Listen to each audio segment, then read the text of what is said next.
ओंकार सर्वे वेदानां यथा चार्थ प्रभ तथा सर्वव्रतानां द्वादशी व्रतम उत्तम। अर्थात विष्णु पुराण में कहा गया है कि जिस प्रकार समस्त वेदों का आदि स्वरूप ओंकार पूजित होता है, उसी प्रकार समस्त व्रतों में आदि व्रत द्वादशी उत्तम है।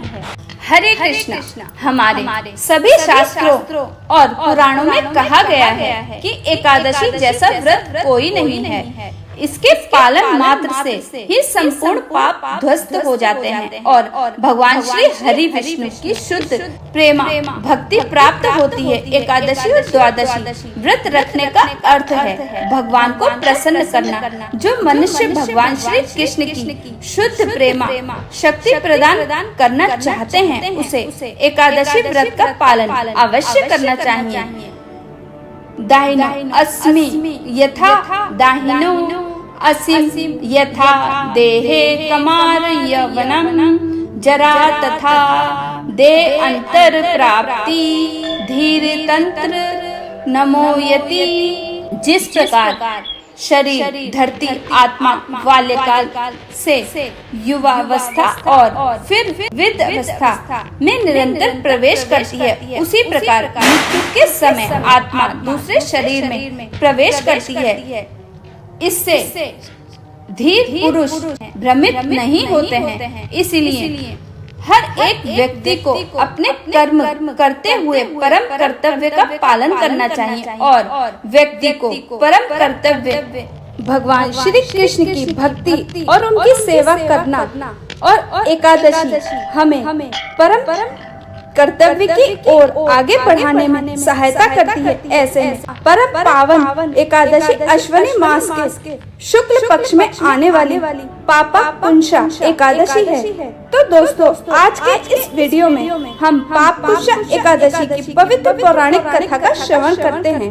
भविष्य उत्तर पुराण में भगवान श्री कृष्ण इसका महत्व बताते हुए युधिष्ठिर महाराज से कहते हैं कि अगर इस एकादशी का पालन संपूर्ण निष्ठा और श्रद्धा भाव से किया जाए तो वह व्यक्ति के समस्त पाप नष्ट कर देता है और उसे अश्वमेध यज्ञ या 100 राजसूय यज्ञ से मिलने वाले पुण्य के बराबर फल की प्राप्ति होती है। यह परम पद को प्राप्त कर सकता है।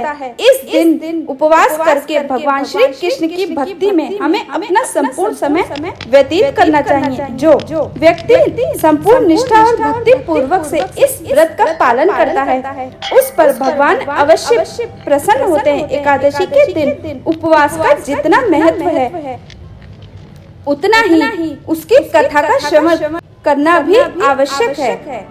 उसकी कथा का श्रवण करना भी आवश्यक है। एकादशी कथा महत्व को सुनने से भी पूर्ण फल अर्जित होते हैं। इस कथा को सुनाते हुए भगवान श्री कृष्ण ने कहा, एक समय हजारों वर्ष पहले एक क्रूर शिकारी विंध्य पर्वत पर रहता था। वह शिकारी इतना क्रूर और घातकी था कि वह पर्वत पर रहने वाले सभी प्राणियों का शिकार इस प्रकार करता था कि प्राणी की स्थिति देखकर हृदय द्रवित हो जाए।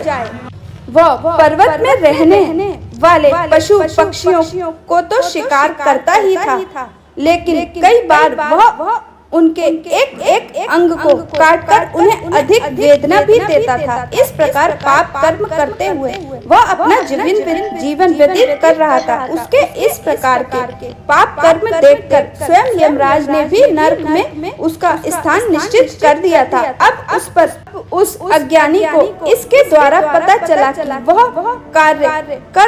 कि वह जो कार्य कर रहा है वह अत्यंत ही युक्त कृत्य है। उसके इस कार्य के परिणाम स्वरूप मृत्यु के पश्चात उसे नरक की यात्रा भुगतनी पड़ सकती है। अब दोस्तों, किसी भी प्रकार का कष्ट भुगतना किसी को अच्छा नहीं लगता, भले ही वह स्वयं ही किसी और को कष्ट क्यों ना पहुंचा रहा हो। लेकिन अपने आप को किसी भी प्रकार का कष्ट में देखते हुए वह सोच मात्र से ही व्यक्ति भयभीत हो जाता है। और वैसे भी नर्क का नाम सुनते ही सभी व्यक्ति भयभीत हो उठते हैं। तो बस फिर शिकारी को भी यही भय सताने लगा। इसीलिए दौड़ता हुआ वह अंगिरा ऋषि के आश्रम में जब पहुंचा, उनके चरणों में गिरकर हाथ जोड़कर उनसे प्रार्थना करने लगा।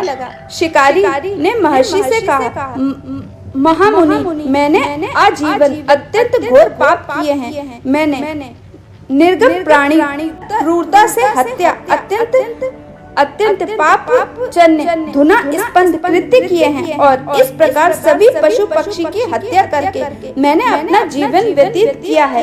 ऋषिगण, अब आप इस पाप कर्म के कारण जो नरक की यातना मुझे भुगतनी पड़ेगी, इससे सोचकर भी मैं भयभीत हो जाता हूँ। इसीलिए हे महर्षि, मुझे कुछ ऐसा उपाय बताने का कष्ट करें जिससे मुझे वह यातना झेलनी ना पड़े। आप सब जानते हैं, कृपया मेरी सहायता करें। शिकारी की इस प्रकार प्रार्थना सुनकर ऋषि अंगी ने कहा कि हे वत्स, तूने जो आजीवन पाप कर्म किए हैं उसे तुम्हें नर्क की यातना भुगतनी ही पड़ेगी, उसमें कोई भी संदेह नहीं है। लेकिन फिर भी मैं तुम्हें शास्त्रोक्त एक मार्ग बताता हूँ जिससे तुमने जो पाप कर्म किए हैं वे नष्ट हो सकते हैं और नर्क की यातना से तुम बच सकते हो। और उसका उपाय है अश्विनी मास में आने वाली पाप पुंसा एकादशी का पालन। इस प्रकार का संपूर्ण निष्ठा और भक्ति पूर्वक पालन कर तुम अवश्य ही अपने पापों से मुक्त हो जाओगे। इस दिन उपवास करके संपूर्ण शरणागति के साथ भगवान श्री हरि के विग्रह की पूजा आराधना करो। तुम्हारे भी सभी पाप कर्म किए हुए उससे तुम्हें अवश्य ही मुक्ति मिल जाएगी। अंगिरा ऋषि की बात सुनकर शिकारी अत्यंत प्रसन्न हुआ। ऋषि की बात सुनकर उसने संपूर्ण श्रद्धा के साथ भक्ति पूर्वक नियम पूर्वक इस एकादशी का पालन किया। इसके परिणाम स्वरूप उसके सभी पाप नष्ट हो गए और अंत में उसने अपनी परम गति को प्राप्त किया। इस प्रकार एकादशी का पालन करके अत्यंत पापी शिकारी भी अपने गणना कार्य से मुक्त होकर परम गति को प्राप्त हुआ। इसीलिए एकादशी का व्रत अत्यंत आवश्यक है। जो व्यक्ति अपने जीवन में आध्यात्मिक मार्ग पर अग्रसर होना चाहते हैं उसे अवश्य ही इस परम पावन एकादशी का व्रत का पालन करना चाहिए। भगवान स्वयं कहते हैं कि भक्त में काया ग्रह श्रद्धा आत्मा प्रिय सता भक्ति ही पुनः मनीषा स्वर्वा कान पर संभा श्रीमद् भागवत के 11वें स्कंद के 14वें अध्याय में भगवान कहते हैं, साधु पुरुषों की परम प्रिय आत्मा में केवल श्रद्धा युक्त भक्ति के